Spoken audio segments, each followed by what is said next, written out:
The Turners were the kind of couple neighbors envied. Their white-painted house sat neatly at the corner of Willow Creek Lane, surrounded by trimmed hedges and blooming lilies. On Sunday mornings, the sound of laughter echoed through the open windows as Claire and Michael prepared breakfast together. To outsiders, their marriage looked like a dream. Two people perfectly in sync, building a life filled with comfort and love. Claire Turner often thought of her life as a photograph, beautifully framed, but motionless. Michael, her husband of 7 years, was steady, intelligent, and kind in public. He kissed her cheek before work, sent flowers on her birthday, and told friends how lucky he was. Yet lately his eyes didn't match his words. There was a distance, a faint, cold shadow that lingered between them like fog. On the evening of their wedding anniversary, Claire stood in the dining room surrounded by flickering candles. The roast sat untouched. The clock ticked past 9.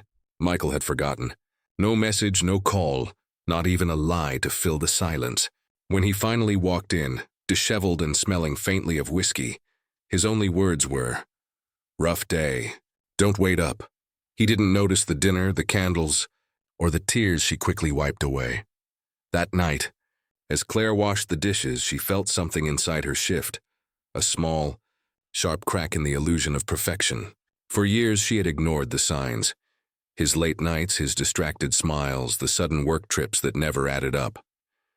But now, alone in the soft hum of the kitchen light, the truth pressed closer. Something was wrong. Days passed in quiet tension. Michael seemed more guarded, his phone always face down, his study door always locked. One morning, while gathering laundry, Claire noticed something new. A small brass key hanging from his keychain, one she'd never seen before. When she asked about it, he smiled thinly. "Just work stuff. You wouldn't understand." The way he said it, calm, rehearsed, and made her skin crawl. That evening, curiosity led her into his study. The air smelled of paper and cedar polish. The desk was perfectly arranged, except for a locked drawer on the right side. She tugged gently. It didn't budge. The lock was small, modern, deliberate. Her pulse quickened. Why would he need to lock a drawer in his own house?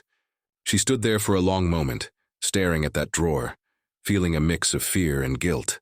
The old Claire would have walked away, trusting her husband. But this new Claire, the one learning to listen to the unease beneath her ribs, stayed. She pressed her ear to the wood, absurdly hoping to hear something. Silence. Still, that silence carried weight, like something buried just beneath it. When Michael came home later, she watched him cross the room, his movements precise, almost mechanical. He poured a drink, loosened his tie, and for the briefest second, his gaze flicked toward the drawer. Not at her, but at it. Claire smiled, but her stomach turned. For the first time in 7 years, she realized she might not truly know the man standing before her. She didn't know it yet, but that single locked drawer would be the beginning of a nightmare, one that would unravel everything she believed about love, trust, and safety. As she turned off the light and walked out of the study, the faint click of the drawer's lock echoed behind her, final and heavy. The mask of the perfect marriage had just started to crack. The house was silent except for the rhythmic hum of the refrigerator and the faint ticking of the clock in the hallway. Michael had fallen asleep on the couch after another late night at work, his half-empty glass of whiskey resting on the coffee table. Claire stood in the doorway of his study, the soft glow of the hallway light stretching her shadow across the room. Her pulse pounded in her ears as she stepped closer to the desk, the same one that had consumed her thoughts for days. That locked drawer, that single piece of furniture separating her from the truth. She had stolen the small brass key earlier that evening while pretending to tidy up the foyer. It now sat in her trembling hand, warm from her skin. For a moment she hesitated. A voice inside whispered that opening it would change everything. But curiosity and fear are powerful twins, and Claire had been living with both for too long. She slid the key into the lock. The click was soft, almost gentle, a sound that shouldn't have carried so much weight. She opened the drawer. Inside were neatly stacked folders, a small black notebook, and a thick sealed envelope with red ink scrawled across it. "Don't open until I'm gone." Her heart stopped. She reached for the envelope but paused. Beneath it lay a stack of photographs, yellowed at the edges, carefully arranged. She lifted the first one, A woman smiling beside a lake. Dark hair, familiar eyes, a warmth that felt almost haunting. The next photo showed the same woman with Michael laughing, his arm around her waist. The date stamped in the corner read June 14th, 2015, a year before Claire had even met him. The room suddenly felt smaller. Claire's chest tightened as if the air itself had turned heavy. She flipped through more photos. The same woman, different places. A cabin, a diner, a hospital hallway. In the last photo, the woman's expression had changed. Her smile was gone, replaced by something vacant. Her eyes looked frayed. Claire put the pictures down, her hands trembling. The envelope taunted her from the drawer. She stared at it, her breath uneven. "Don't open until I'm gone." "Gone where? Dead, missing?" The thought made her stomach twist. The sound of movement from the living room jolted her back to reality. She froze, listening. Michael stirred but didn't wake. Claire quickly returned the photos, slipped the envelope back and turned the key, locking the drawer again before placing it neatly on the desk. Her hands shook so violently she nearly dropped it. She crept back to the bedroom, her mind spinning. Who was the woman? Why hadn't Michael ever mentioned her? And why did the pictures feel like evidence, not memories? Lying beside him that night, she stared at his sleeping face. The rise and fall of his chest looked calm, peaceful. But she couldn't shake the image of his hand around another woman's waist, the lifeless look in that woman's eyes. When morning came, Michael was already up, coffee brewing, tie perfectly knotted. He smiled as she entered the kitchen, the same warm, practiced smile that used to make her feel safe. "Morning, Claire," he said casually, sliding her a mug. "You slept all right?" His tone was calm, too calm, and when she glanced at his study, she saw it. Just for a second, the subtle flicker of his gaze toward the locked drawer. Her stomach dropped. He knew. Claire forced a smile, her hands tightening around the mug to hide their tremor. "Yes," she whispered. "Just fine." Michael nodded and took a sip of his coffee, eyes never leaving her. The silence between them wasn't ordinary anymore. It was thick, watchful and full of things unspoken. As she looked out the window, the morning sunlight spilling across the yard, Claire realized something terrifying. Whatever was inside that drawer wasn't just part of his past. It was bleeding into their present, and she had just opened a door she could never close again. The phone rang just as Claire was finishing dinner. The sound startled her, sharp, unexpected, slicing through the quiet hum of the evening. Michael had gone upstairs to shower, leaving her alone with the clatter of dishes and her own restless thoughts. She hesitated before answering, half expecting it to be one of his colleagues. "Hello?" For a moment's silence, then a woman's voice, low and trembling. "Is this Claire Turner?" "Yes, who is this?" Claire asked, her voice tightening, a breath on the other end. "You don't know me. My name's Elena, but I knew your husband." The words came fast, nervous, as if spoken through fear. "You need to listen to me. He's not who you think he is." Claire froze, gripping the phone so tightly her knuckles whitened. "What are you talking about? Who are you?" But before she could say more, the line went dead. A hollow tone buzzed in her ear. Her heart pounded as she stared at the screen. No number displayed, just unknown caller. She stood motionless. Every sound in the house suddenly amplified. The faucet dripping, the clock ticking. The faint creak of floorboards upstairs where Michael moved. When he came down, dressed casually in gray sweats, he smiled as if nothing were wrong. "You look pale. Everything okay?" She wanted to ask immediately, "Who's Elena?" But something in his calm expression stopped her. Instead, she poured herself a glass of water, trying to steady her shaking hand. "I just got a strange call," she said finally. "A woman said she knew you. Her name was Elena." Michael laughed softly, too softly. "Elena? No idea who that is. She said you're not who I think you are." He smiled wider, as if amused. "Sounds like a prank, Claire. People get bored, make up stories. You've been watching too many of those true crime shows again." The tone, playful, dismissive, made her blood boil. "Don't do that," she said sharply. "Do what?" "Make me feel like I'm imagining things." He tilted his head, his smile fading just enough to reveal the cold edge beneath. "I'm not making you feel anything, Claire. But if you start believing random phone calls, that's on you." The argument dissolved into silence. He kissed her forehead before heading upstairs again. but it felt more like a warning than affection. Later that night, long after Michael had fallen asleep, Claire sat on the edge of the bed scrolling through her phone, trying to trace the call. No number, no history. As she was about to give up, her voicemail notification blinked. She pressed play. Static crackled, then a whisper. "Claire, it's Elena. I'm sorry about earlier. You need to check the lake house." That's where it started. "Don't tell him," Claire's breath caught. The lake house, the one Michael had mentioned only once, early in their marriage, saying it was just an old property from before. She'd never seen it, ever asked. The message ended abruptly, leaving the air heavy and electric. Claire looked toward Michael's sleeping form beside her. His breathing was deep, even peaceful, but now that peace terrified her, because if Elena was telling the truth, then Michael's calm wasn't innocence. It was control. Claire turned off her phone, placed it on the nightstand, and lay back down, staring into the dark ceiling, feeling his warmth beside her like a silent threat. Somewhere deep inside, she knew she'd go to the lake house. She just didn't know that what she'd find there would destroy every illusion she'd ever lived in. The drive to the lake house felt like stepping into a different world. The sky had turned a deep, bruised purple, and the road wound through woods that grew darker with every mile. Claire gripped the steering wheel tightly, her heart thudding in her chest, each beat louder than the hum of the engine. She had left a note for Michael saying she was going out to run errands, but her mind was already on the woman's voice, on Elena's warning. It was just a house, or at least that's what she told herself. But everything about it felt wrong. When she finally turned off the main road and onto the narrow dirt path leading to the property, her headlights swept across the lake house, its silhouette standing eerily still in the distance, a silhouette that had never seemed so foreboding. The house loomed in the shadows, windows dark and empty, the porch sagging as though it hadn't been lived in for years. Claire parked the car near the trees. The gravel crunched beneath her shoes as she stepped out. The air smelled damp like rotting leaves and moss. But there was something else, something sharp. Chemical, bleach. The smell of bleach clung to the air, stinging her nose and making her stomach churn. She approached the front door slowly, her steps hesitant.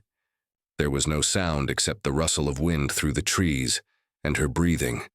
She glanced around, the fear creeping higher as she walked to the side of the house, the door locked just as Michael had left it. But something caught her eye.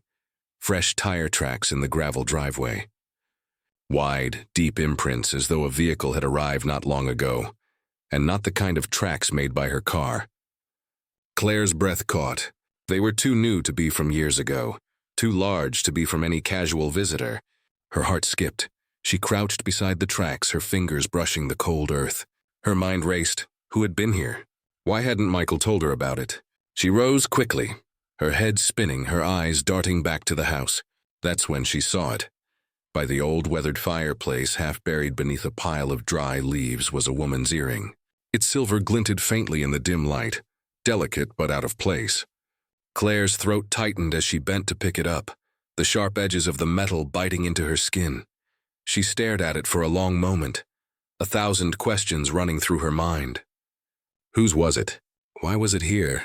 Michael had never mentioned another woman being here, had he? As she stood, the faint sound of wind-whipped plastic made her freeze. She turned to see something that made her blood run cold. Discarded police tape fluttering along the dock. The yellow tape twisted in the wind, torn and frayed, as if it had been hastily pulled down. Claire's pulse raced as she moved toward it, the hair on her neck standing on end. Reaching the dock, Claire looked out over the lake, the dark water still and unsettling. There was nothing here, no one, yet the pieces of evidence scattered across the grounds told a different story. She had arrived expecting to find something hidden, but what she found only deepened the mystery. A flash of panic seized her chest. Michael had told her he hadn't been here in years. But the tire tracks, the bleach, the earring, the police tape, none of it fit. And as she turned to leave, the weight of the house seemed to grow heavier, as if it was pressing down on her, holding her in place.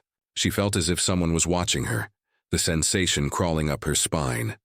The house wasn't abandoned, not in the way Michael had led her to believe. And as Claire stepped back toward her car, the realization hit her hard. This wasn't just about a missing woman. This was about Michael, and everything he had been hiding from her. Claire's mind raced as she sat in front of Michael's old laptop, the one he had left open on the kitchen counter when he rushed out that morning. It had been easy enough to open. He didn't bother with a password. He trusted her, or at least that's what she thought. But trust had become a fragile thing, easily shattered. Her fingers hovered over the keyboard as she opened the browser, the weight of her discovery at the lake house still heavy in her chest. The tire tracks, the earring, the police tape. It didn't add up. And neither did Michael's words. The easy dismissal, the calm, the gaslighting. He couldn't hide behind that smile anymore. She needed answers, and she needed them now. Claire clicked through several folders. Most were filled with his work files, routine therapy notes, client information, reports from his private counseling practice. But one folder stood out among the rest. Patient records. The name sent a chill down her spine. She opened it. The first file contained a list of names, all women. Claire scrolled down, her stomach sinking further as she recognized the pattern. Each entry had a date, followed by a brief description, a series of symptoms and treatments. But it wasn't the medical jargon that made Claire's heart race. It was the photos. Each file contained images of the women listed. Some were blurry, like grainy photographs taken on the run. Others were clearer. All of them had one thing in common. They looked terrified, struggling. One woman, barely visible in the shadows of an alley, looked like she had been crying. Another, hands bound, sat in a sterile room, her eyes pleading. The images sent a jolt through her breath catching in her throat. Claire clicked to open one of the photos. Her eyes widened as the name under it appeared. Laura Grayson, she knew that name. The journalist who had been investigating the missing persons cases around town. Claire had read about her disappearance a few months ago. She had thought it was just another tragedy, another cold case buried under the weight of too many others. But now, seeing Laura's face on Michael's laptop, Claire realized something far darker was at play. She scrolled down to the next file. Samantha Hale, another missing woman. This one was younger, only in her 20s, smiling in a photo that seemed out of place considering the circumstances. The photo appeared to have been taken in a park, a carefree moment captured just days before her disappearance. But in the file, the notes were disturbing. Suspected trauma. Unknown cause of disappearance, no leads. Claire's hand shook as she clicked through the others. Her pulse quickened as her fingers hovered over the mouse, flicking through these files of terror. Realizing with each click that these weren't just patients, they were victims. Suddenly, it hit her. The truth she had been avoiding, the horrible truth. Michael, her husband, the man she trusted, the one who promised to love her forever, was keeping records on missing women. Women he had likely counseled, women who had vanished without a trace. A sickening thought took hold of her. Was he involved in their disappearances? Had he been playing a role in something far darker than she could have imagined? She felt the room spin, the walls closing in as the weight of what she had uncovered settled heavily on her chest. But the most chilling part came when she noticed the final file. It was labeled simply, "For Claire." Her stomach dropped. She clicked it open, her breath catching in her throat. Inside was a video file. The days that followed blurred into a strange, suffocating haze. Ever since Claire had found the folder labeled "For Claire," something inside her had cracked. She hadn't opened the video yet, not because she didn't want to know, but because she wasn't ready to face whatever waited on the other side of that screen. Michael, however, seemed to sense the shift immediately.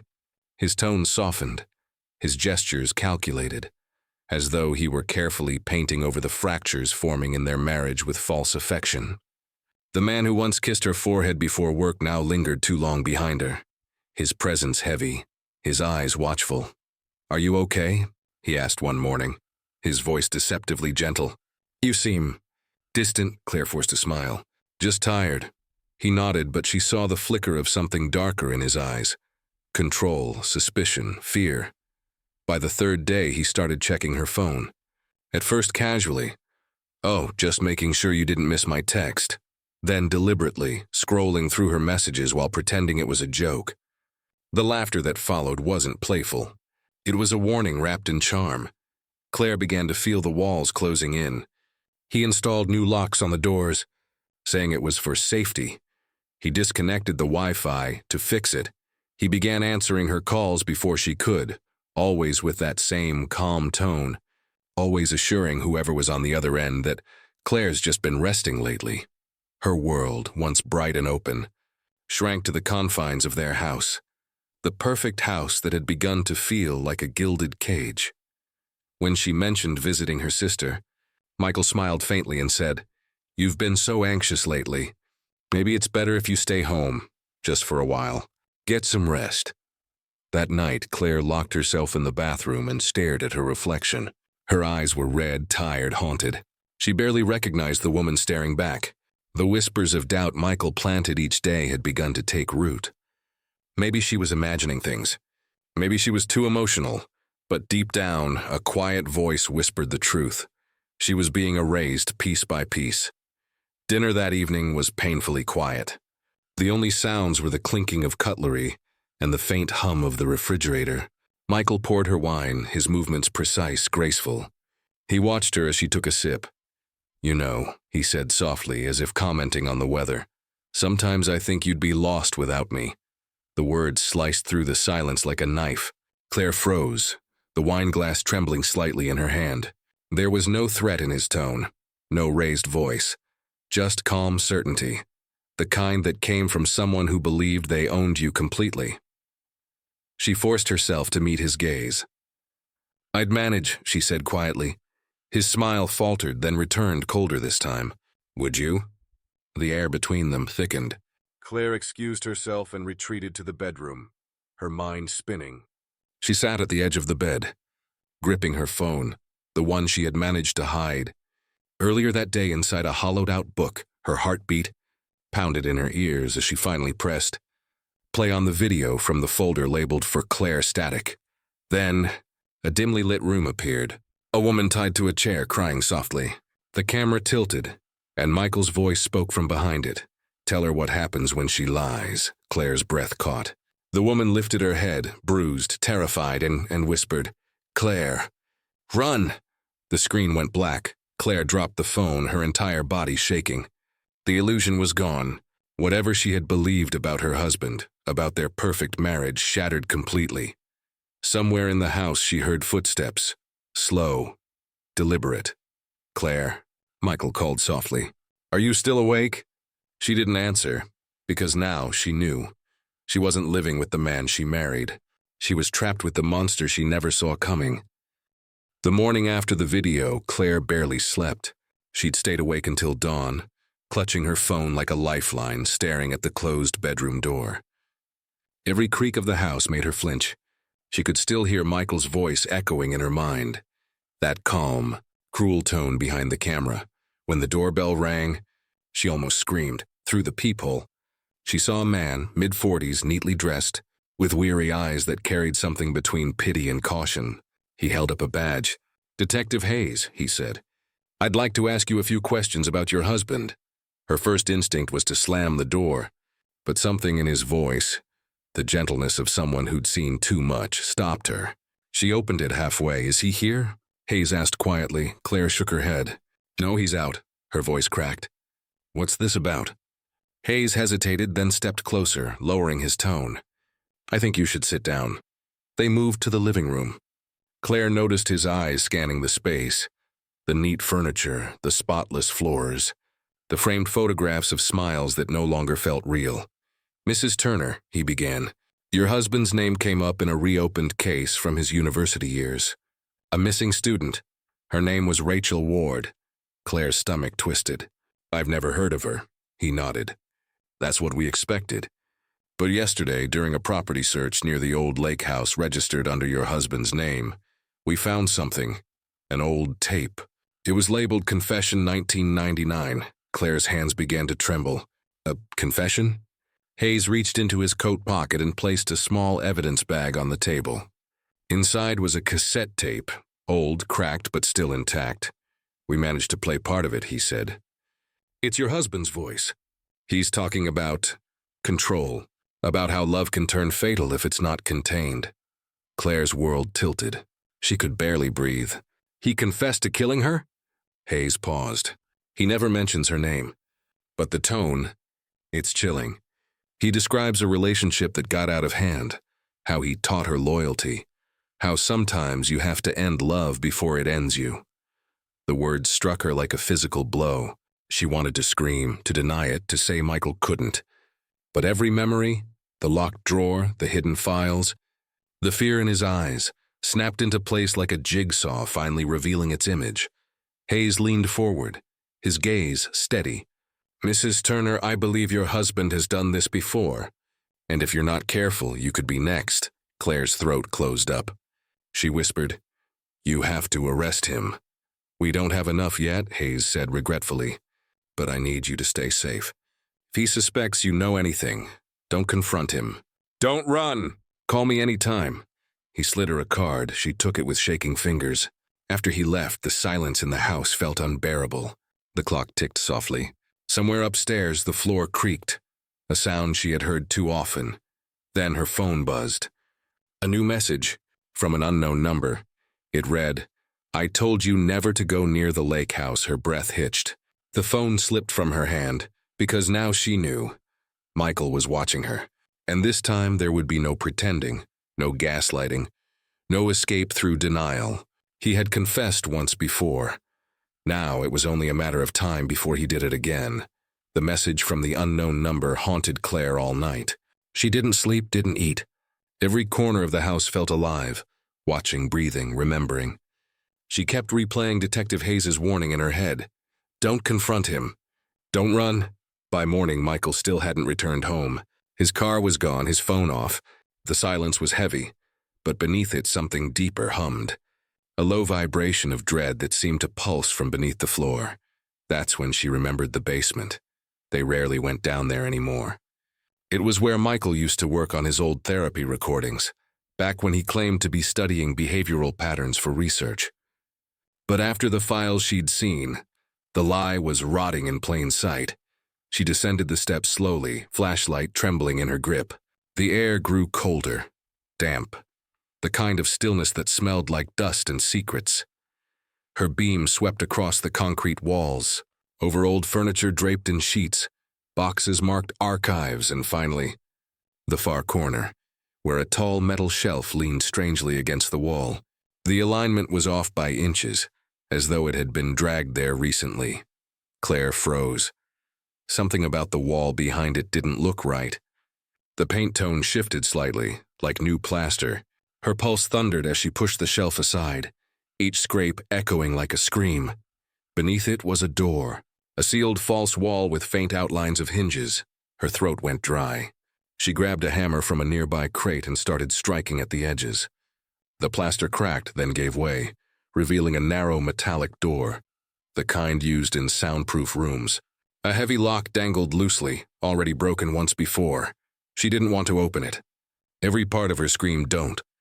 But curiosity, or maybe survival, drove her hand forward.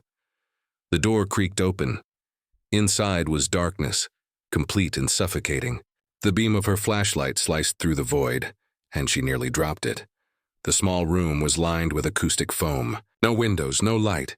In the center, a wooden chair with straps. A table beside it, littered with cassette tapes, stained notebooks, and what looked like jewelry, bracelets, hairpins, trinkets belonging to different women. Claire stepped inside, gagging at the smell and a mix of metal, mold, and something sour that turned her stomach. On the far wall hung a corkboard covered in photographs, faces of women she didn't know, arranged in neat rows, each labeled with first names and dates. Some were crossed out in red ink. Her knees weakened. "Oh God, what did you do, Michael?" Then she saw the tape recorder, its light blinking red, standby mode. She reached out, pressed play, static. Then a voice, calm, controlled, Michael's voice. Session 12. She found out too much. I didn't want to hurt her, but she wouldn't stop asking about the lake house. Claire's breath caught. She was too close, Claire. I had to stop her. The recorder clicked off. She stumbled backward, the words burning through her skull. He wasn't just confessing. He was documenting, cataloging his crimes like trophies, every session a life destroyed. Tears blurred her vision as she clawed at the table, flipping through notebooks. Each one chronicled a descent into obsession. Names, times, emotional triggers, confessions about control, about love through dominance. She found one entry under her name. It read, "Final phase, acceptance. She will learn to obey, or she'll join the others." The flashlight flickered. Then she heard it, a faint creak from upstairs. Someone was in the house. She killed the light and pressed herself against the wall, heart pounding so hard she feared it would echo. Footsteps moved slowly above her. Deliberate, and then his voice, low, familiar, humming the same tune he used to when cooking dinner. Michael was home. Claire bit her lip to keep from screaming. She looked once more at the soundproof room, the proof of everything. And then at the door, the only thing between her and the monster walking above. If she didn't move now, she'd never leave. Taking one last look at the tape recorder, she whispered, "You'll never bury me here." Then she ran toward the basement stairs, toward whatever waited above. The sound of footsteps grew heavier above her, slow, deliberate, almost rhythmic. Claire's pulse thundered in her ears as she crept up the basement stairs, each step a fight between fear and instinct. The door at the top was slightly ajar, spilling a thin line of light into the darkness below. Then a shadow moved across it. "Claire?" Michael's voice calm, too calm. She froze. "Why are you in the basement?" he asked, tone deceptively soft. "You never go down there." Her throat went dry. She clutched the tape recorder to her chest like a weapon. I thought I heard something," she stammered, stepping back. Michael appeared in the doorway. His shirt sleeves were rolled up, his face unreadable. There was no shock, no confusion, only a quiet disappointment that chilled her more than rage ever could. "You opened it, didn't you?" he whispered. Claire didn't answer. Michael sighed, rubbing the back of his neck. "I told you that door wasn't for you." He stepped closer. "You weren't supposed to see that part of me." "Part of you?" Claire's voice cracked. "You killed those women." His expression flickered. Guilt, then something darker. "You don't understand," he said, his voice rising slightly. "They were threats, Claire. They were trying to destroy what we had. Everything I did for us." She shook her head, tears spilling. "For us, you murdered them." He slammed his hand against the wall beside her, making her flinch. "Don't call it murder." His voice cracked open, raw and trembling. "They wanted to take you from me. They wanted to ruin what we built. I couldn't let that happen again." "Again?" she whispered. "What do you mean again?" Michael stared at her, the silence stretching. "The first one," he murmured. "Rachel, she found out I was married. She said she'd tell you. I tried to stop her, but things got out of hand. And then, stop," Claire sobbed, covering her ears. "Please stop." He grabbed her wrists, forcing her to look at him. "No, you have to hear this. Everything I did was for love. You needed to be protected, even from yourself." His breath was hot against her face. The same man who once whispered promises in her ear now felt like a stranger made of shadows and lies. "Let me go, Michael." He hesitated, just long enough for her to shove him hard against the wall. The tape recorder flew from her hand, clattering across the floor. She sprinted toward the stairs, but his voice thundered behind her. "Claire." "Don't run from me!" She reached the top step, stumbled, and caught herself. His footsteps pounded closer. Her fingers clawed at the basement door handle. It jammed for a second before bursting open. She slammed it shut behind her, twisting the lock. The wood shuddered under his impact as he rammed it. "Claire, open this door right now. We can fix this." "Stay away from me," she screamed, grabbing her car keys off the counter. The banging grew louder. "You're making a mistake. They'll twist everything. They'll paint you as an accomplice." His words chased her as she sprinted through the hallway, tears blurring her vision. She could hear him breaking through the door as she fumbled with the front lock, hands shaking uncontrollably. The night air hit her like ice as she burst outside. She dove into the car, slamming the door, jamming the key into the ignition. Through the windshield, she saw him emerge from the doorway, eyes wide, lips moving. Her name tumbling from his mouth over and over. "Claire. Please, I did it for us." Her trembling fingers hit the call button. 911, the operator answered. "What's your emergency?" Her voice was barely a whisper. "My husband. He killed people." "He's coming for me," Michael pounded on the driver's window. "Don't do this, Claire." The car engine roared to life. She hit reverse, tires screeching. Michael's face twisted in the rearview mirror. No longer human, just desperation and fury. As she sped down the dark street, the operator's voice echoed through the speaker. "Ma'am, stay on the line." "Help is on the way," Claire didn't answer. Her hands were shaking too hard to steer straight, her breath ragged. The weight of years, of love, fear, and lies, pressed down on her like a mountain. Behind her, the house stood still, its lights flickering in the distance. The place that once held their memories now held only ghosts. But she knew one thing. This wasn't over. Because Michael Turner wasn't the kind of man who let go. The sirens arrived before dawn. Their wailing echoed down the quiet suburban street, slicing through the fog that hung heavy over the houses. Claire stood barefoot on the lawn, trembling, her nightgown clinging to her skin. Red and blue lights flashed across her face, painting her in alternating shades of guilt and relief. 2 police cruisers screeched to a stop in front of the Turner home. Doors slammed, boots hit pavement, and voices shouted commands she could barely comprehend. "Claire Turner?" one officer called, his flashlight sweeping over her. She nodded numbly, her voice gone. "He's inside," she whispered. "He won't stop." Moments later, the front door burst open. The sound of splintering wood, then shouts. "Hands where we can see them. Drop it now." Claire clutched her arms around herself, staring at the glowing windows. Shadows moved inside, brief silhouettes of chaos. A figure stumbled past the curtains, then another. A gunshot cracked through the dawn air, freezing her where she stood. She gasped, covering her mouth. But the next sound wasn't a scream. It was a command. "Suspect in custody." "Repeat, suspect in custody." Her knees almost gave out. Detective Hayes appeared beside her, his face grim but steady. "It's over," he said quietly. "He's alive." "He's done." Claire barely heard him. Her eyes were fixed on the front door as 2 officers led Michael out in handcuffs. He looked strangely calm. His shirt rumpled, his hands bound, but his eyes sharp, unbroken, their gazes locked. For a moment it felt like time stopped. The wind carried the faint scent of blood and smoke from the broken house. Michael smiled. Not a smirk, not anger. Just that same chilling calm he always had when he thought he'd won. "They'll never believe you didn't know," he said. Voice low but clear enough for her to hear. The words hit harder than any blow.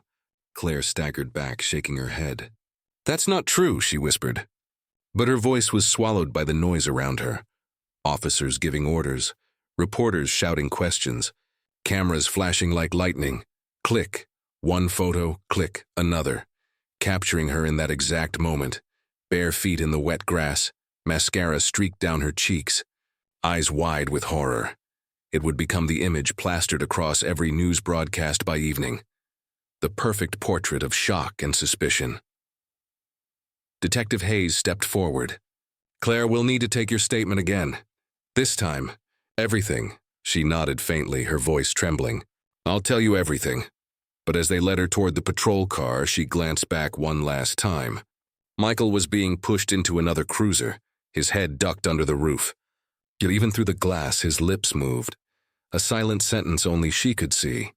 "You knew," tears burned her eyes. She wanted to scream that she hadn't, that she was a victim too. But somewhere deep down, a small, cruel thought whispered, maybe he's right. Maybe the signs had always been there, and she had simply chosen not to see them. The cameras flashed again, capturing the end of a nightmare that looked, to the world, like a perfect marriage gone wrong. As the police cars drove away, dawn finally broke, light creeping over the shattered doorway, the ruined garden, the blood-stained porch. The illusion was gone. All that remained was truth, raw, brutal, and forever recorded. The courthouse smelled of old wood, paper, and judgment.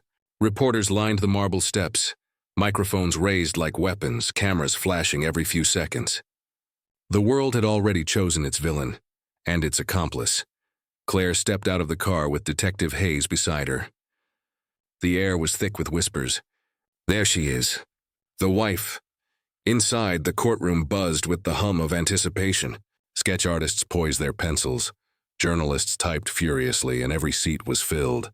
At the front, Michael sat behind the defense table, calm, composed, and disturbingly collected. His suit was neatly pressed, his hands folded, as though this were merely another therapy session. When their eyes met, Claire felt her stomach twist. She had once loved this man, trusted him with every vulnerable part of herself.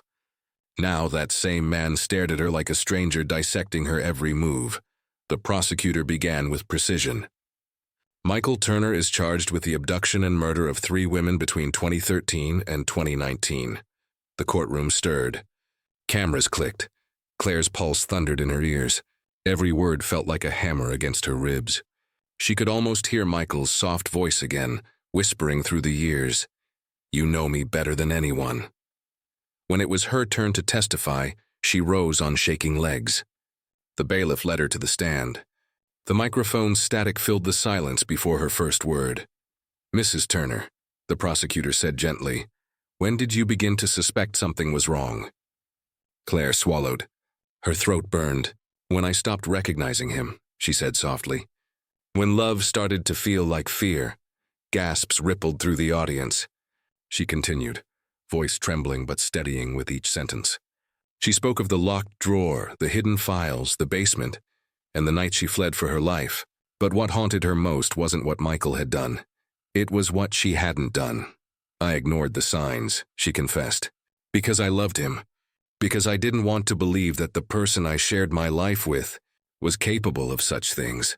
Michael watched her with that same faint smile, as if her words were an old story he'd already heard 100 times.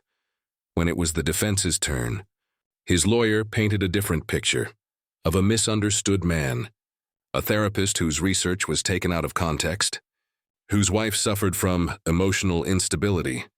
The jury shifted uneasily. Michael finally spoke. His voice was calm, his tone deliberate. "Everything I did," he said, "was to protect Claire. Sometimes love requires difficult choices." A chill swept through the room. Claire stared at him, horrified. The way he spoke made it sound almost reasonable. The prosecutor's rebuttal came like thunder. "Protection doesn't leave blood on your hands." The judge's gavel struck, echoing like a final heartbeat. Outside, the world devoured every moment. Headlines screamed, "The marriage that hid a monster. Love on trial." The Turner case that shook the nation, Claire, left the stand that day hollow but lighter, as though each word she'd spoken had pried open another lock in her chest. Yet as the trial dragged on, she began to realize something terrifying. Even if Michael was convicted, her life would never return to what it was. The truth had freed her, but it had also branded her forever. When court adjourned, she stepped into the cold afternoon light. Reporters shouted her name, but she kept walking. Ahead, Detective Hayes waited by the courthouse steps. "The verdict's coming soon," he said quietly. Claire nodded, her voice low. "Whatever it is, it won't change what's gone." As they walked toward the waiting car, thunder rolled in the distance, a storm building, mirroring the final reckoning to come. The winter light slanted through half-drawn blinds, cutting the small apartment into strips of golden shadow. Dust drifted in the air, slow and lazy, the only thing that seemed to move freely anymore. Claire sat at the kitchen table, the faint hum of the refrigerator filling the silence. Her hands rested around a chipped coffee mug, though the coffee inside had gone cold long ago. Outside, the city lived on. Cars honking, children laughing, people going about their days unaware of the ghost that lingered here. It had been 8 months since the trial. Michael Turner had been found guilty on all counts: abduction, murder, obstruction, falsification of records. The judge had called him a master manipulator with a mask of decency. He would spend the rest of his life behind bars. And yet, Claire didn't feel free. Freedom, she had learned, didn't come from someone else's punishment. It came from facing the part of yourself that allowed the darkness in. A knock at the door startled her. When she opened it, 2 people stood there, a man holding a camera and a woman with a soft voice. "Mrs. Turner," she said gently, "we're from the documentary team working on the real story. We'd like to talk to you." "If you're ready," Claire hesitated. For a moment she almost said no. But something inside her, maybe guilt, maybe the need for closure, made her nod. "Come in," she whispered. They sat up quietly. The camera clicked on with a low mechanical hum. The interviewer sat across from her, notebook in hand. "Claire," she began softly, "the world watched your trial. They saw the evidence, the tapes, the photos. But there's one thing they still don't understand. Why did you stay with him for so long?" Claire stared past her toward the small window. Snow had begun to fall, flakes gathering on the glass like ghosts trying to look in. Her voice was steady when she finally spoke. "Because I loved him," she said. "And that's what terrified me the most." The cameraman's hand paused on the focus ring. The room seemed to grow quieter. Claire continued, words slow, deliberate, heavy with memory. "He wasn't always the man they showed on the news. He was kind, patient, funny. He made me feel seen, like I mattered. And that's how he hid everything. Not with lies, but with love." A tear slid down her cheek, but she didn't wipe it away. "I told myself the drawer didn't matter. The strange calls, the late nights. I thought love meant trust. But trust without truth. It's just blindness." The interviewer leaned forward slightly. "Do you think you could ever love again?" Claire let out a soft laugh, not bitter but broken. "Maybe, but not the way I used to. I used to think love was about surrender. Now I know it should be about survival." The crew exchanged glances but stayed silent. The air was thick, reverent, as though the walls themselves were listening. When the interview ended, the cameraman packed up, thanked her, and left. But before the door closed, the interviewer turned back. "We'll handle your story carefully," she promised. "People need to understand how monsters hide." After they were gone, Claire sat alone again, staring at the faint red light blinking on the camera bag they'd forgotten to turn off. Her reflection flickered in the dark lens, distant, almost unrecognizable. Outside, the snow kept falling. Somewhere in the distance, a siren wailed, echoing faintly before fading into silence. She stood, walked to the window, and whispered to the empty air, "You don't get to haunt me anymore." But as her eyes caught her reflection in the glass, for a fleeting moment she thought she saw him standing behind her. The faint outline of Michael's smile, warm and familiar. She blinked and it was gone. Claire exhaled shakily. The truth, she realized, never fully leaves. It just finds quieter ways to stay. The city lights blinked in the distance, indifferent and alive. Claire turned off the kitchen light, letting darkness settle around her like an old friend. And somewhere, deep in the quiet, the camera's forgotten red light still glowed, recording nothing yet capturing everything.